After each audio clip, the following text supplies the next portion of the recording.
Bienvenue pour cette chronique du Moulin. Nous sommes à l'Académie de l'Acte au Moulin de Beaupré. Au Moulin de Beaupré, pardon. Au Moulin de Beaupré, pardon. Pardon, c'est le thème de cette nouvelle capsule.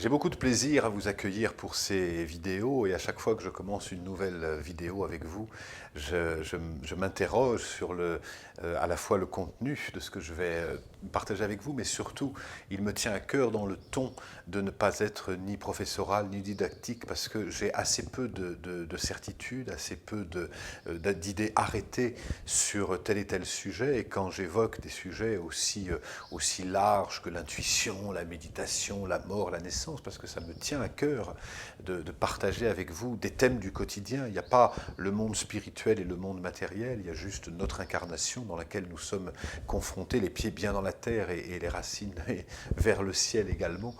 Et dans cette connexion à la terre et au ciel, de pouvoir être le plus simple possible, le plus humble possible dans mon approche, c'est important, tout en partageant ce que j'ai pu explorer pendant des années, seul, dans le cadre de retraites de méditation, ou au cours de mes voyages.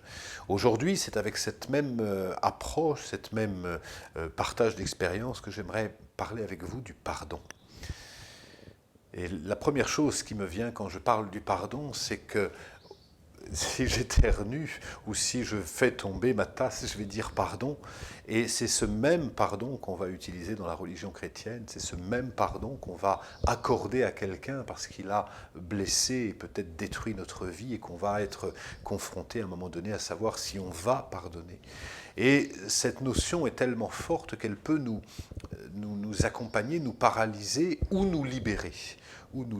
Puisque ce que je vais évoquer aujourd'hui, c'est comment il n'y a pas, à mes yeux, de libération sur la terre sans pardonner et sans se pardonner.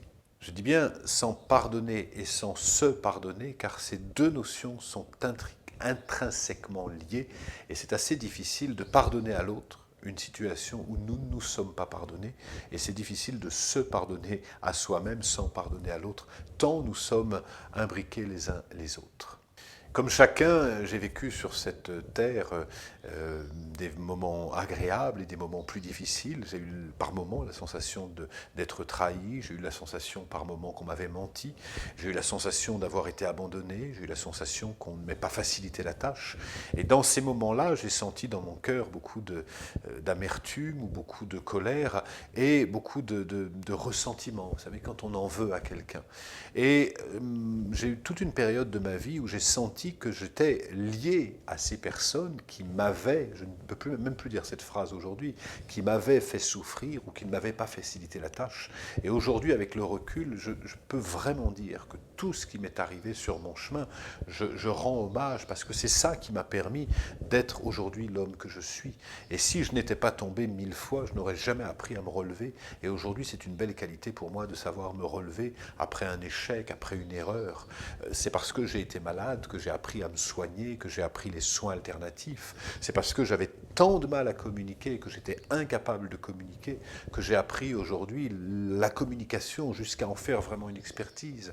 C'est parce que j'ai été malade, parce que je ne savais pas m'alimenter, que j'ai aujourd'hui une alimentation saine. C'est parce que, etc. C'est parce que je manquais de confiance en moi, à tel point que je ne supportais pas qu'on me regarde, que je suis monté sur une scène de théâtre pour guérir quelque chose. Donc tout ce qui m'est arrivé, ça devient pour l'alchimiste que je suis, l'alchimiste c'est celui qui transforme, c'est celui qui transforme le plomb en or et qui va transformer chacun de nos échecs en voie de libération.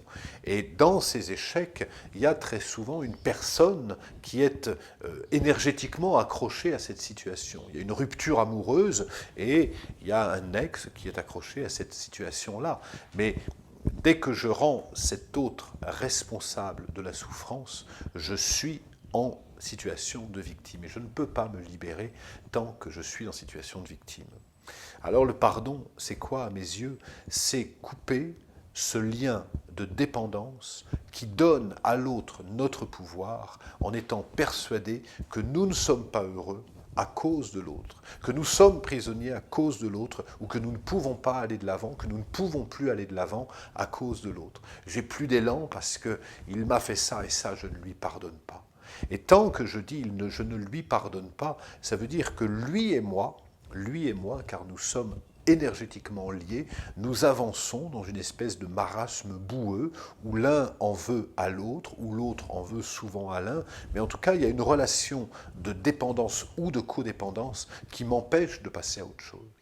Alors, bien souvent, quand je dis ça à des personnes qui ont vécu des drames historiques au niveau de leur propre chemin de vie, une personne qui a été abusée par un parent, une personne qui a vécu je pense à cette personne qui avait eu un accident de voiture quand elle était adolescente par une personne qui conduisait, qui était alcoolique, ou qui était sous le moment de l'accident, et 30 ans après, qui dit « ma vie est gâchée à cause de cet homme-là ». Non, c'est pas à cause de cet homme-là. C'est pas cet événement. Je mesure mes mots. Je sais que certaines personnes, peut-être, qui écoutaient cette vidéo, qui suivaient cette vidéo, se disent attention, le pardon, moi je suis pas prêt à pardonner. Et souvent pour des bonnes raisons, parce qu'il y a eu des blessures authentiques. Mais je pense à cet exemple encore de ce couple magnifique qui était extraordinaire, qui a été vraiment, qui était rayonnant, beau, lumineux, et qui à un moment donné, l'homme s'est fait renverser par une voiture et il s'est retrouvé sur un fauteuil roulant. Et aujourd'hui, qui me dit la plus belle chose qui me soit arrivée, c'est d'être renversé pour être aujourd'hui sur ce fauteuil roulant, parce que j'ai appris à ouvrir mon cœur. Et c'est cet événement que je ne souhaite bien évidemment à personne, c'est cet accident qui a permis, confronté à la douleur, de se dire il n'y a qu'une issue possible, c'est vers le haut et c'est par l'ouverture du cœur. Et tant qu'on refuse de pardonner, on reste dans un lien de codépendance toxique qui ne nous permet pas de nous libérer. Il y a toujours cette, vous savez, comme ce caillou sur le chemin où on se dit oui, oui, je n'ai pas pardonné, mais je suis passé à autre chose. Mais dès qu'on mettra un peu la lumière sur ce caillou va réapparaître et cette blessure va réapparaître. Alors on a tous des blessures sur notre chemin, on a tous vécu des choses plus ou moins difficiles. Je suis conscient que certaines, quand j'ai eu mon cabinet pendant 20 ans, les gens me racontaient leurs histoires et des fois je me disais waouh, qu'est-ce qu'elle a vécu, comme c'est difficile, comme c'est douloureux. Mais je peux vous assurer, pour avoir m'être occupé de ce cabinet pendant 20 ans et avoir reçu des milliers de personnes en consultation, me rendre compte que ce qui fait qu'aujourd'hui les gens sont heureux ou malheureux, c'est jamais les événements en eux-mêmes, mais c'est ce qu'ils en ont fait, comment ils ont été transformés et comment ils ont été transformés par nous-mêmes. Et l'une des meilleurs accès à cette transformation, c'est le pardon. Pardon si j'ai été un peu trop long.